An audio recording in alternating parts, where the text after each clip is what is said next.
നമുക്കൊരു ചോദ്യം ചെയ്താലോ?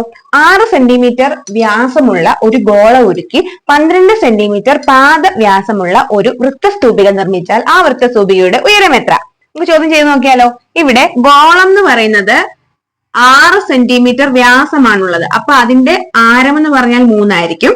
അതുപോലെ തന്നെ വൃത്തസ്തൂപിക നമ്മൾ നിർമ്മിക്കുമ്പോൾ അതിന്റെ പാദത്തിന്റെ വ്യാസമാണ് 12 എങ്കിൽ അതിന്റെ ആരം എന്ന് പറയുന്നത് 6 ആയിരിക്കും. അപ്പൊ നമുക്കിവിടെ രണ്ടിടത്തും 6 ആണ് വേണ്ടത്. ഇനി ഇവിടെ 6 സെന്റിമീറ്റർ വ്യാസമുള്ള ഗോള ഉരുക്കി ഇതേ അളവിലുള്ള വൃത്തസ്തൂപികയാണ് നിർമ്മിക്കുന്നത്. അപ്പൊ ഇതിന്റെ വോളിയം ചേഞ്ച് ചെയ്യുന്നില്ലല്ലോ, വ്യാപ്തം ചേഞ്ച് ചെയ്യുന്നില്ല. അപ്പൊ നമുക്ക് രണ്ട് വ്യാപ്തവും ഈക്വൽ ആണെന്ന് എഴുതാവല്ലോ. അതായത് ഗോളത്തിന്റെ വ്യാപ്തം എന്ന് പറഞ്ഞാല് 4/3 πr ക്യൂബ് ആണ്. 4/3 πr ക്യൂബ് സമം കോണിന്റെ അല്ലെങ്കിൽ വൃത്തസ്തൂപികയുടെ വ്യാപ്തം എന്ന് പറയുന്നത് 1/3 πr സ്ക്വയർ h ആണ്. നമുക്ക് ഈ h ആണ് കണ്ടുപിടിക്കേണ്ടത്. ഇതിന്റെ ഉയരമാണ് കണ്ടുപിടിക്കേണ്ടത്. ഈ ഉയരം h ആണ് കണ്ടുപിടിക്കേണ്ടത്.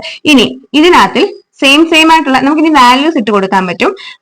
ഇവിടെ എന്ന് പറഞ്ഞാൽ 4/3 π ഇൻറ്റു r എന്ന് പറഞ്ഞാൽ നമുക്കറിയാം ഇവിടെ മൊത്തത്തിൽ വ്യാസം 6 ആയതുകൊണ്ട് ആരം എന്ന് പറയുന്നത് 3 ആണ്. അപ്പൊ 3ന്റെ ക്യൂബ് 3 ഗുണം 3 ഗുണം 3 സമം 1/3 π ഇൻറ്റു r സ്ക്വയർ. ഇവിടുത്തെ ആരം 6ന്റെ സ്ക്വയർ മതി. 6 ഇൻറ്റു 6 ഇൻറ്റു h നമുക്ക് അറിയത്തില്ല, അത് കണ്ടുപിടിക്കണം. h എഴുതി. ഇനി ഒരേപോലെ ഉള്ളത് നമുക്ക് വെട്ടിക്കളയാം. അതായത് ഇവിടെ ഒരു 1/3 ഉണ്ട്. ഇവിടെ 4/3 ഒരു 4 ഇൻറ്റു 1/3 ആണല്ലോ. അപ്പൊ ഇവിടുത്തെ 1/3യും ഇവിടുത്തെ 1/3യും വെട്ടിക്കളയാം. ഇവിടുത്തെ പൈയും വെട്ടിക്കളയാം. ഇനി ഇവിടെ നമ്പേഴ്സ് ഉണ്ട്. 4 ഗുണം 3 12, 12 ഗുണം 3 36. അപ്പൊ ഈ 4ഉം 3ഉം കൂടെ ഗുണിച്ചാൽ 36 ആണല്ലോ വരുന്നത്.